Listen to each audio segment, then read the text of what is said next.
All right. Well, we have another question here. The question goes, how fast can you develop sleep apnea? I had a sleep study a couple years ago that came back clear, but I've been clenching my jaw so much lately, and I feel like I have sleep apnea now. So how fast can you develop sleep apnea? That's kind of a tough question because there's so many factors that contribute to sleep apnea. First off, what is sleep apnea? The short answer is basically when you are sleeping, you're unable to get the proper oxygen that you need due to you having this thing called apneic events. And so in order to be diagnosed with sleep apnea, there's a little machine that measures how many times you stop breathing, essentially. And there's different ranges of how severe sleep apnea can be. And so brings up the question, how or what causes you to stop breathing? I myself have sleep apnea and I have to manage it. And I didn't realize how impactful it could be in terms of affecting your life.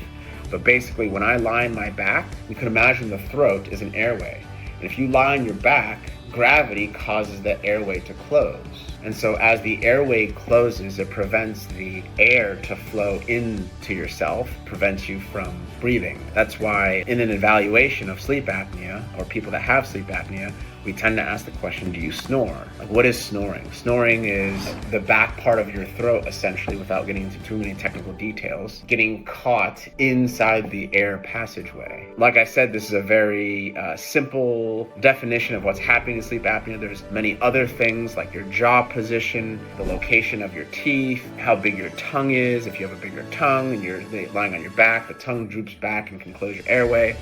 Low-hanging soft palate, if the back of your palate starts to hang down, it can close up the airway. The airway in your nose can affect whether or not you have sleep apnea because there's a positive and negative airflow that occurs between the mouth and the nose.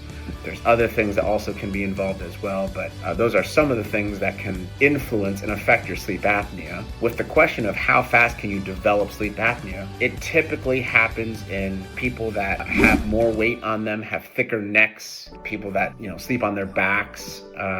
With all of those factors, can be affected by it, but it's not completely exclusive to that. It could be anyone. I mean, I myself and have a lower BMI than the average, but I have sleep apnea, as does my father, and he's 5'7" and 120 pounds. So he's a really skinny guy that runs every single day. So it can affect anybody.